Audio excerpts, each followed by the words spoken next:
The Spin-off Podcast Network.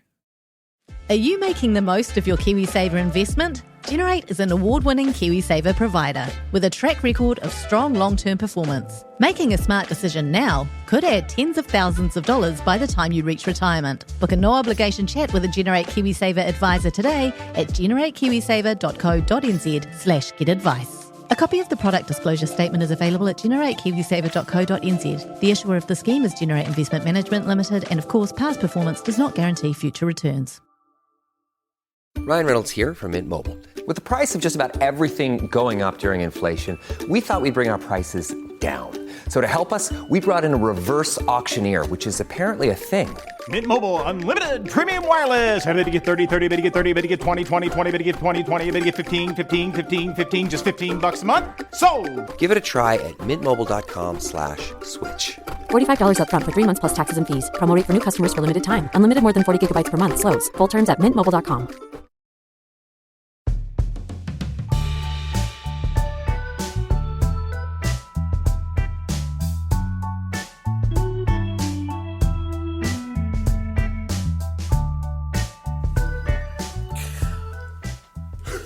With a yawn.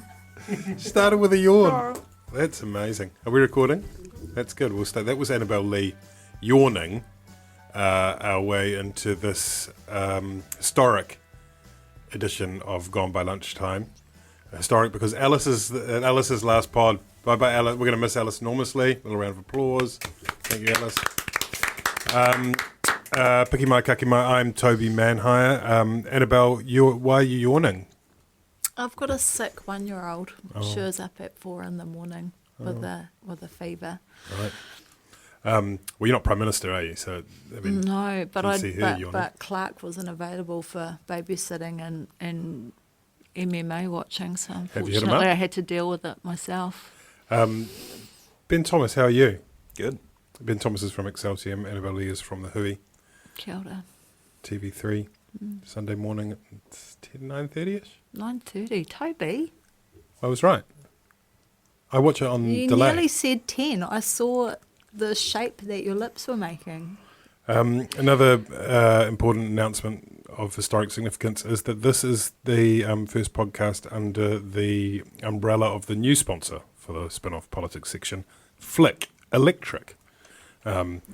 They're pretty great. We're really grateful to them for coming on board. If you want to click on any politics post on Spin-Off Politics, click through to Flick and you'll see you'll get a sweet deal and you'll help Spin-Off Politics grow into even more of a bouncing baby. Are they going to give me and Ben free power? No.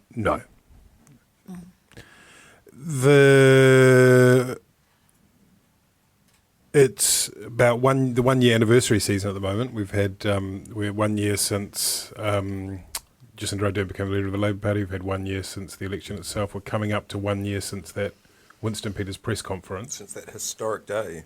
I was lying in a hospital bed, drugged out of my mind on painkillers. Wow. I thought it was a dream. Wow. Why were you in hospital? I got my tonsils removed. Oh, that's right. My gigantic tonsils. It was a time of change, renewal and growth for a lot of people in the country last October.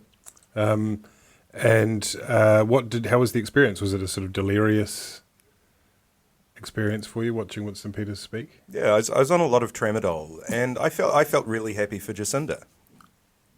I felt a bit sad for Bill. Popped another tramadol. Mainly just happy.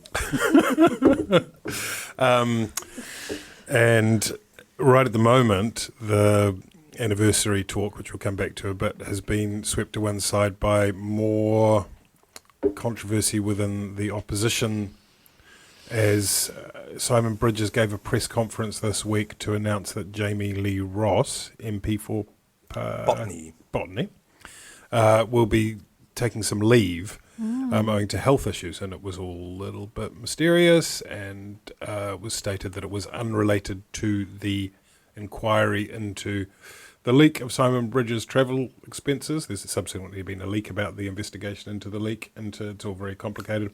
But the Jamie Lee Ross thing, we're told, isn't related to that. But how did Simon Bridges handle that press conference, do you reckon, Annabelle?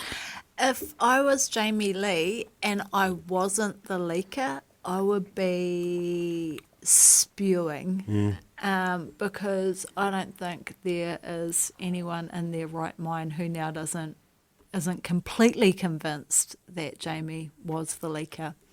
And I'm not sure if that was intentional. I suspect that maybe it was, but it certainly wasn't the slickest press conference I've seen.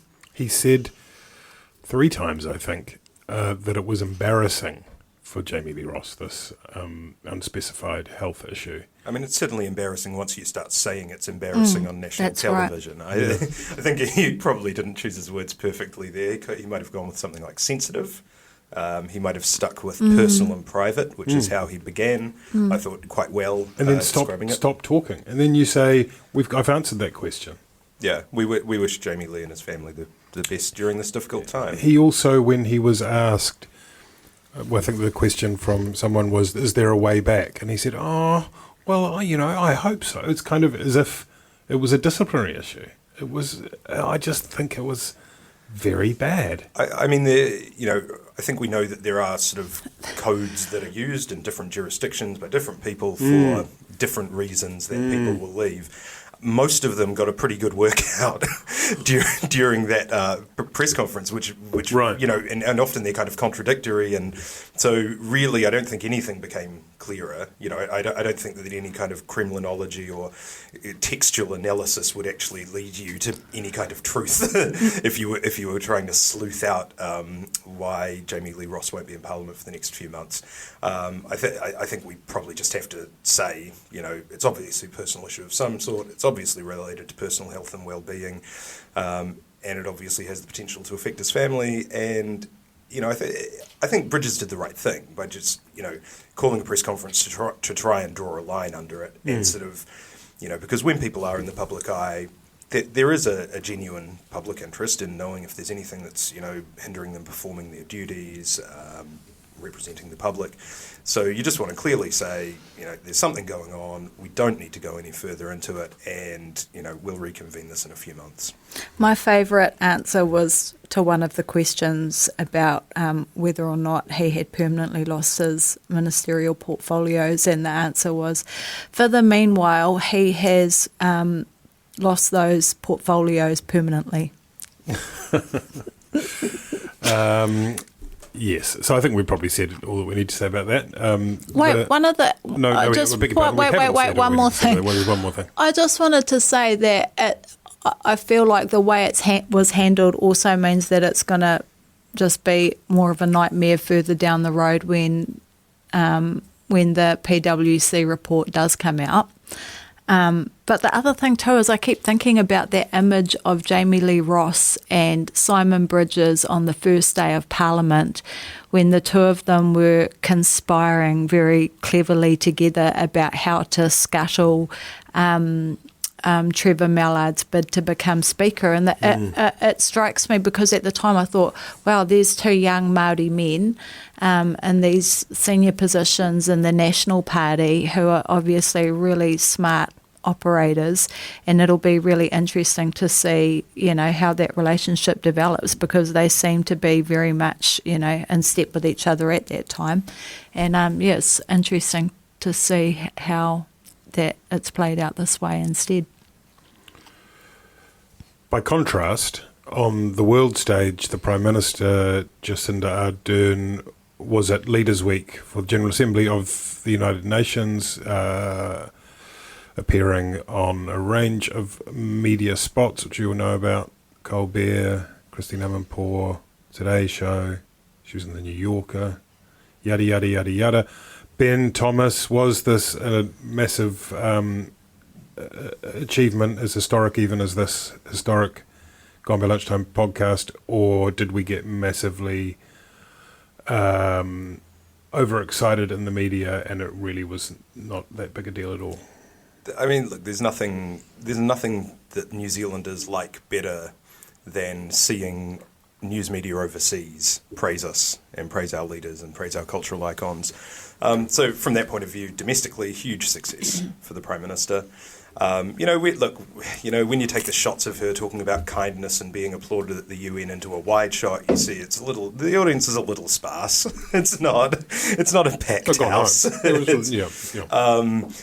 I think in terms of in TV coverage, I'm not sure what the UN General Assembly's normal ratings are in America, but it was up against the extraordinary Brett Kavanaugh hearings where a grown 55-year-old frat boy was weeping about how much he loved beer over the last 40 years.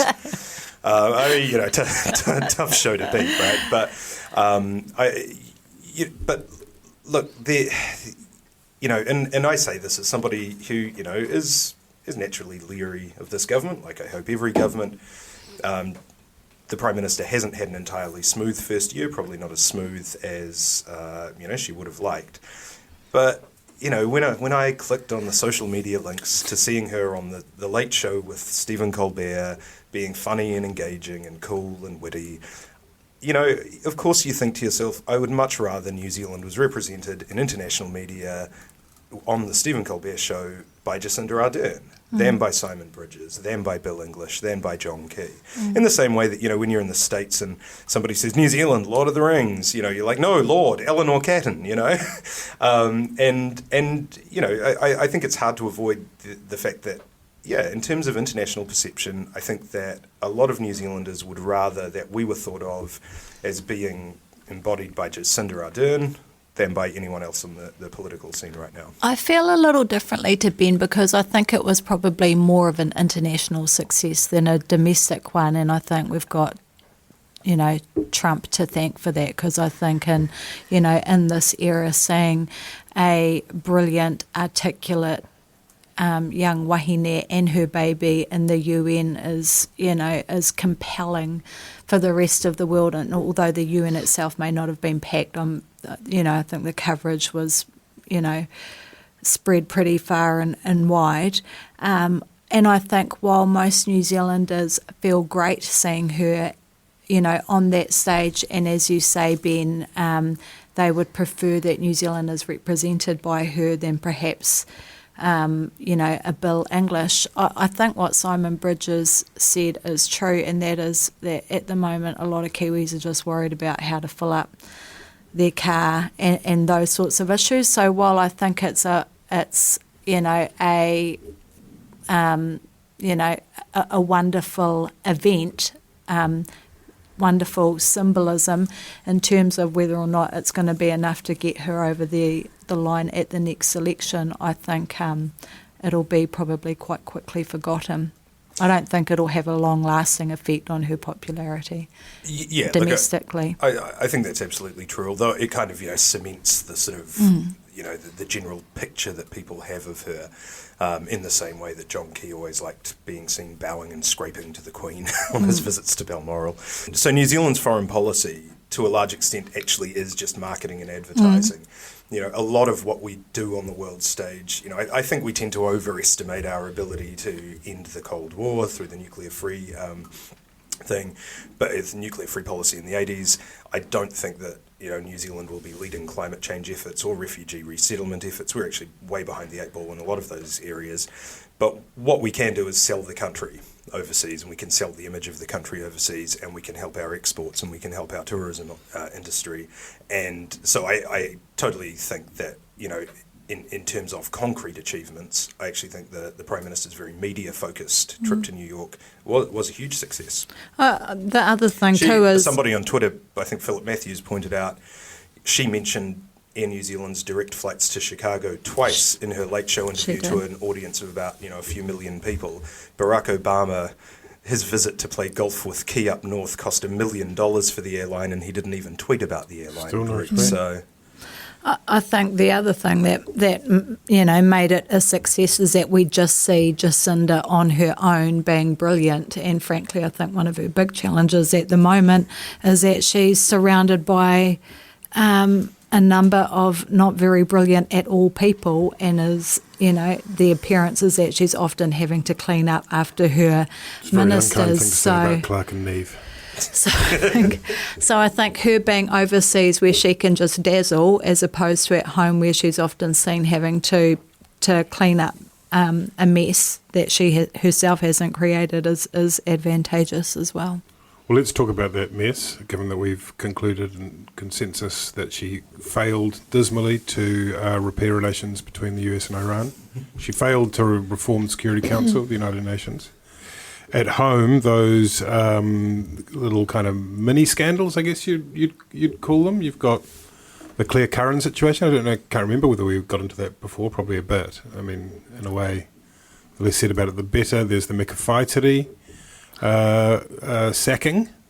Are these kind of big things that will haunt, or are they just the kind of quotidian realities of running a government? They're symptomatic. They're really just kind of chickens coming home to roost of having a very limited talent pool to draw from to create a large executive. But before Curran resigned and Whaitiri was sacked, there were 31 members of the executive, which is enormous. Now we're down to 29. In 2 years' time by the election, we could be down to sort of David Parker running everything. And Chris Farfoy. Chris Farfoy. Chris Farfoy will be sort of Minister of Foreign Affairs. And I think that's the issue. I mean, the idea we had Labour sort of supporters coming out in the media saying, "Oh, the Mika Whaitiri thing shows that we really need more sort of HR training for ministers."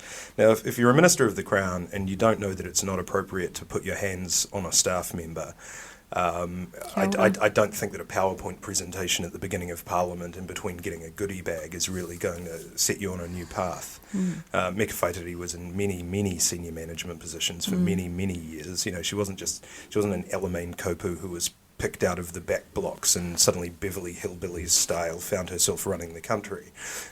She's a very senior leadership figure, both within her iwi and in government departments. Yeah, no, I agree in regards to the Mika Whaitiri thing. And one of the things that I've found interesting is listening to interviews that have been done regarding the matter. And while I totally understand and think it's important that you tautoko someone, particularly when they fall from grace, and provide them with the opportunity to redeem themselves, one of the things I've found interesting is that a lot of the talk is all about how awful and hard and traumatic this has been for Mika, and there's actually very few references to the trauma and the humiliation that's been experienced by the staff member involved. And I kind of think that, as the Māori caucus actually need to do better than that, because so many Māori are in low-paying jobs, high-risk jobs where they don't have a lot of status or leverage, where they can be exploited and poorly treated. And these guys are supposed to set the standards for how employers should behave, and I don't think that they've done good enough. I think, what was Nanaia Mahuta, the Minister for Local Government and for Māori Affairs, said in Parliament in the general debate on Whaitiri's sacking that the assault obviously wasn't that severe because the police weren't involved, which I thought was an amazing comment. Appalling. I mean, What are they thinking, those guys? I'm just gobsmacked. I got frankly. my nose broken in a fight in a car park once, and I didn't go to the police, but I wouldn't have thought that was what the Beehive was doing. It's sort of. It should probably be said, just for the record, that Mika Whaitiri's account differs from. She didn't lay her hands on the staffer. Oh, yeah, absolutely. And actually, the Herald had another leak which is now also being inquired to, which is again a mistake, because you would have thought that the Prime Minister learned from the Simon Bridges thing, where we're still talking about the national leak. Let it go. It's a weird fascination that this kind of, in other countries, not that that's better, there's sort of kind of leaks happen, a couple of times a week. And they do in New Zealand as well. I'm not sure what the current fixation is with trying to get to the bottom of it. It's kind of like being offered the chance by somebody to learn what your best friends say about you when you're not there. It's tempting, but you should always say no. There's the thought. Also challenging the Prime Minister on the domestic front over recent weeks has been the perception that Winston Peters, the Deputy Prime Minister and leader of the New Zealand First Party, wields a sort of disproportionate power within the government. Deputy Prime Minister of the New Zealand First-led coalition government. Well, that's the... Yes, I mean there were the policy things. There was the 3 strikes rule that Angela was severely blindsided on when New Zealand First pulled the carpet. Then there was the refugee quota. There was one other one which I can't remember. There was a bit of an issue about the announcement of the, as it was called then, Crown Māori Relationship portfolio, which was then announced as the That's right. Crown Māori Partnership portfolio, which then the next week became the Māori Crown Relationship portfolio. Well, we're going to talk a little bit about that later on, perhaps. I keep intending to write something for the spin-off. Yes, about it. You've long promised that. My apologies. Maybe I will have by the time the podcast comes out. It's possible. Yeah. But then you mentioned that thing about the Labour New Zealand First coalition, and in some ways it's just a semantic thing. That's what Jacinda Ardern would have us believe. But it is more than that. It is kind of extraordinary to be for the Deputy Prime Minister to publicly disavow this idea that something that is manifestly a Labour-led coalition is a Labour-led coalition, and to sort of essentially make verboten among all members of government the description of the Labour-led government as a Labour-led government. It's bizarre. And look, there are all these sort of, kind of weird little side fights that happen. I think it was reported that early on in the government, Labour's parliamentary ministerial staffers sent out a template for press releases, which was a particular kind of red, which was 7% black in the Pantone, right, to reflect New Zealand First. And New Zealand First rebelled against that and said, we're going to send out government press releases with a black logo and a black finish on it rather than red. And I think that kind of differentiation is smart and sensible. But yeah, this veto on the coalition government that is, about 70% Labour, and has a Labour Party Prime Minister being referred to as a Labour-led coalition, which is, the standard practice. That's always been what's done before. Again, it doesn't matter. It would have actually been fine if they had worked that out between themselves, and if they had just quietly stopped doing it. But instead, there is a bit of a hint of sort of the Deputy Prime Minister just flopping his dick on the table at a cabinet meeting, and really playing this out publicly. Is this a metaphor or a source? That was so unexpected, Ben. Holy crap! Okay. Well, this is a new kind of coalition, sunshine. This is not Dysfunction Junction.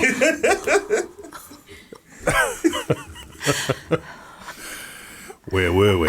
I don't know. Let's cut that out. Let's cut everything out. Let's keep it. That stays, Alice. That's staying. Just put out 5 minutes of gold. Just like have a cake. But yeah, so, I mean, I can't recall a time when two coalition partners or even support party partners have been this, kind of engaged in so much sort of swagger and really wanting to put the partner in their place. What are you seeing, Annabelle Lee? You seeing swagger? You just picked up a copy of OK magazine and started leafing through it. Is this? Well, sorry, what did you ask? What do I reckon? What do you reckon? Yeah, I reckon the same as Ben, but without the dick on the table bit. The metaphorical. Yeah. Do you think that the Green Party, moving on, stop looking at Kim Kardashian? The thing is that it kind of sucks to be the Greens, because it's like you wait all those years to get into coalition, then you finally get into coalition and Uncle Winston comes and totally kills the party for you. You might as well not even be in coalition.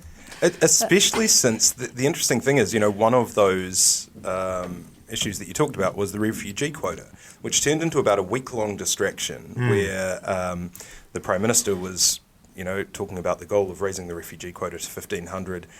Winston Peters was very firm with journalists that hadn't been agreed yet, and that caused this sort of contretemps. And then the Prime Minister announced that the refugee quota would be raised to 1,500, and that was done with New Zealand First's blessing. So in a way you can see that what Winston Peters is trying to do is he wants these policy decisions to be done in private, and the kind of sanction for that, for when he feels the process hasn't been kept to, is that he will publicly sort of embarrass Labour.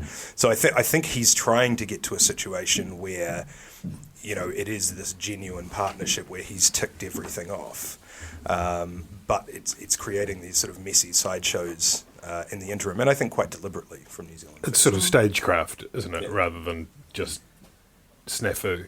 Yeah. The Greens, though, they have had quite a few wins, haven't they? I mean, they've on the Climate Commission, various other climate things, on tenancy rules, transport, and then the oil and gas thing, which was a ungazetted item. The oil and gas thing is a massive one. You're fully behind the the ban on more oil and gas exploration, aren't you? Well, evidence-based. So the reason that the oil and gas ban is back in the news is that the government has introduced legislation to give effect to what they had previously claimed they could just do by dictate at a press conference. They said that it was just a ministerial decision, Cabinet didn't need to sign anything off. Then the various oil exploration firms started saying that they would sue, and after taking advice, the government decided that they would legislate just to make it safer. And that meant that it had to go through the full process of getting official advice and a regulatory impact statement, which they had not so much failed to do the first time as deliberately run from. Sort of, you know, ducked out of side doors as officials tried to hand them briefing papers, and, you know, done that kind of pretend walking down the stairs behind their desks, you know, if Treasury officials tried to advise them on the consequences of the ban. But they couldn't do that when they were introducing legislation, so there's about 70 pages of analysis, which has been gone over by a fine-tooth comb by the biggest nerds on NZ Twitter and, you know, that kind of area, which concluded that there were at best, there were very uncertain consequences in terms of actually lowering carbon emissions across the world, but there would be big costs in terms of revenue to the New Zealand government from oil royalties and foreign investment, and also not covered in the report, but just obvious huge costs to the Taranaki region in terms of high-paying jobs and industry around that area. I mean, terrible policy, doesn't do what it sets out to do, was sprung on business without any consultation, which is why there's I was at the Herald's Mood of the Boardroom breakfast yesterday. Oh, I bet you were. And they were talking about regulatory uncertainty. That oil and gas decision really looms large with the business community, because it was basically just taking an entire sector of the economy and saying no more. Sometimes, I wish the Herald would do Mood of the Winds office. Mood of the Winds office. We had a media release or a rebuke even that about winds. You're not allowed to call it winds anymore, because it was only called winds for three or 4 years back in the day, 15 years ago or something. It's work and income, but best of all, it had a headline on it: "Winds is a non-existent entity," which is a very good statement, I thought. Sometimes, though, Ben, and obviously there's a lot of debate around the economic projections about the decision. Sometimes government is about leadership, and it's about signalling something, a major change, and notwithstanding everything else, isn't that what was done? No. So, well, I mean, it was a signal. I don't want to say virtue signalling, so cut that out as well. Cut it all out. Just cut around it. Cut it out. What it was doing, it was this symbolic announcement where they sort of say oil and gas is bad, so we're going to ban oil and gas being produced in New Zealand. Nothing in there about reducing the amount of oil and gas that New Zealanders use. If we do use less gas, the immediate substitute in our environment is coal. We'll start burning coal in Huntly again. Big industries like Fonterra will use coal power. That will increase emissions. It's much dirtier.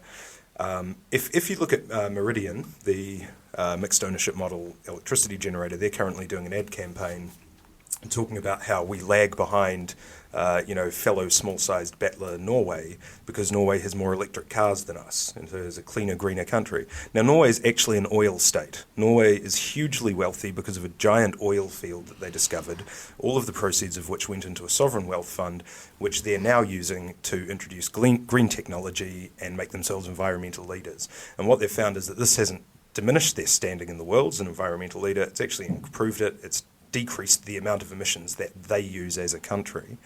And I can't see, in terms of the billions of dollars that we will lose out on as a result of oil and gas exploration being banned in New Zealand, money that the government could have used to put into James Shaw's Green Bank in Treasury to invest in renewable energy projects, could use it to build some more hydro dams so that we don't need to burn coal and we can use hydroelectricity, which creates no emissions. The opportunity cost and the benefits which haven't been demonstrated at all, it's a terrible decision. For more on electricity, or if you're interested in getting some yourself, Gone By Lunchtime recommends Flick Electric. Meanwhile, the Deputy Prime Minister, Winston Peters, was in the news the other day, Annabelle, because the 25th birthday convention of the New Zealand First Party included a remit that was pushed through to do with New Zealand values for newcomers to New Zealand who need to understand important values like equality for women and the exercise of liberty through not being told that we can't buy alcohol when we want to. That was one of the bullet points. Basically, it was a list of things. Basically, it was code for Muslims, really. The irony is that we actually already have one of those. It's called the Treaty of Waitangi, and nobody hates it more than Winston. So the fact that he's trying to force this upon refugees and migrants is a little bit ironic. If it said things like, having respect for the status of Māori as tangata whenua, the importance of te reo Māori, that could be something I was on board with, but the stuff that's in it is disturbing. Well, I think Clayton Mitchell, who's the MP in charge of advancing this within the coalition government, he was on Morning Report talking about how it wouldn't just be for one-offs. So if I spied a foreigner not shotgunning down a can of Dobro, I wouldn't immediately call the police. What I would do is follow him and start looking for a pattern of behaviour. I would track him, and and then if there was a pattern of un-Kiwi behaviour, then he would go before some kind of panel. Yes, take him into the committee. Step before the committee. And people would talk about whether whether the portrait of Winston Peters in his lounge was hanging crooked, or whether he knew both verses of the New Zealand national anthem. Well, yeah. So if they knew the first English verse, that's a point for. Then another point off if they know the Māori verse. And so it's a very dynamic test. Yeah. Look, there was a lot of anger expressed in the news coverage of this, particularly by a delegate from Wairarapa, Roger Melville, who made the important point more than once that we as New Zealanders are sick and tired of going into the dairy and not being able to be understood by the people in the dairy. This is big. I sort of wonder which dairy he's going to. The only problem at times I've ever had real language problems in Auckland is trying to find the only dumpling place on Dominion Road that's open at 1 a.m. and lets you have BYO spirits. I think what's happening is he's going in and he's going, "You take a check?" And they're going, What? You take a check? What? That's the source of it all. It was quite funny. Clayton Mitchell at once saying one of the values is that we stand against racism, and then meanwhile these delegates are lining up on the TV to say, "I'm not racist, but..." Well, read into that what you will. Let's talk quickly. Annabelle's yawning again. Let's talk quickly about this Māori Crown relations piece that you're going to write for us very, very soon. Oh, yeah, God. Alice is dying. Annabelle's yawning. Ben's talking about penises. I was not. What? That will have been cut by the time this goes It to it. shocked me to my core. So that's just an embarrassing non sequitur for you. That's how awkward. The Māori Crown relations thingamy. Yeah, so this has its genesis in the announcement of what was then the Crown Māori relationship portfolio with the new government last year. The holder of that portfolio is the Deputy Leader of the Labour Party, Kelvin Davis. There's a sort of inauspicious start. All of the press gallery was summoned to a press conference in the Cabinet room to be told about this new portfolio, and they'd all been pre-briefed. And when they got there, they were told that Winston had said there couldn't be an announcement, and so instead they were given a flavour of what the now renamed, I think, Māori Crown Partnership portfolio would be. And then there was an actual announcement about this new agency the week afterwards. And what it is it seems to consolidate a few things that already existed or were in sort of embryonic form, like the post-settlement commitments unit that already existed within the Ministry of Justice, which makes sure that the Crown keeps all of the promises that it makes in its settlements of historic treaty issues. And then, there's the marine and coastal area settlements. It will also look at treaty settlements going forward, and and probably the key thing that it'll do is try and work across government to improve the way that departments, engage with Te Ao Māori, in the widest sense. Because, look, there is a problem across government, and it's not an airy-fairy notion, which I think that was where, there's some criticism came in from, New Zealand First and from conservative commentators. This isn't creating something, entirely new. The Crown has many, many obligations, not only under the treaty itself or the principles of the treaty under legislation, but also under agreements that it's subsequently signed up to. As part of that treaty relationship. There's 70 deeds of settlement with iwi. There's 16 more that are about to be legislated.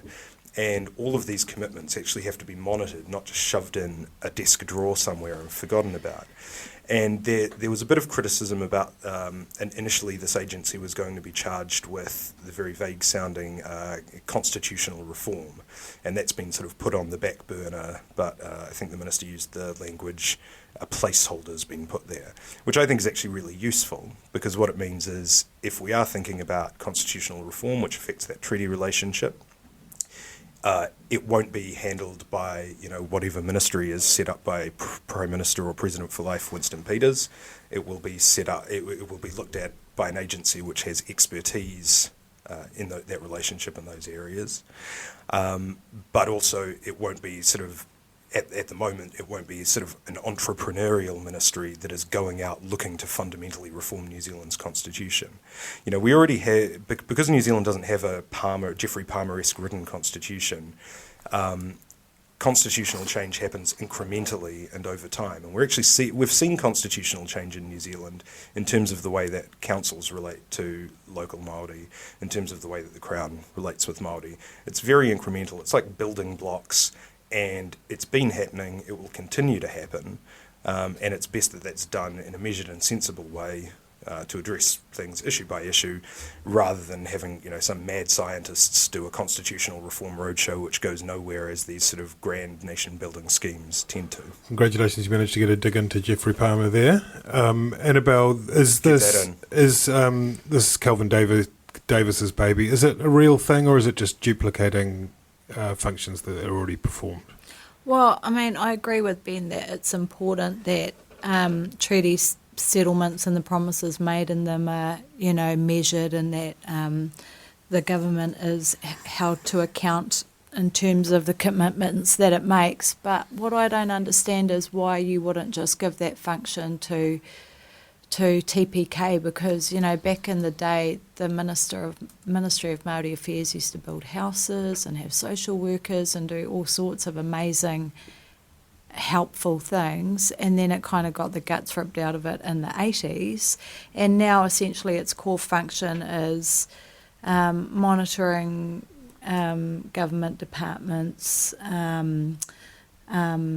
policy analysis, a bit of business development, that sort of thing. So why you would need to go and create a separate ministry rather than just resource Te Puni Kōkiri, which is often thought of as an underperforming department, why you would not give them the resources to do it, I don't know. And it seems like now it's just been, if anything, it's further damaged. The way it's been rolled out has further damaged Labour's credibility in the eyes of iwi, because there was all this hoopla that there was going to be a new office set up. They flew Te Whai Harawira to Wellington, and then it appears the whole thing got derailed by Winston anyway. So in terms of how committed Labour are to it, they haven't really done a great job of kicking it off. So I don't know, it just seems a bit messy to me. That's a good time to call it quits. Thank you very much, Annabelle Lee. Thank you very much, Ben Thomas. Thank you, Alice. We'll miss you. And thank you to Flick for getting on board. If you want to guarantee more elaborate, extended penis metaphor, political commentary from Ben Thomas, switch your account to Flick today. We'll be back soon. It's Gone By Lunchtime.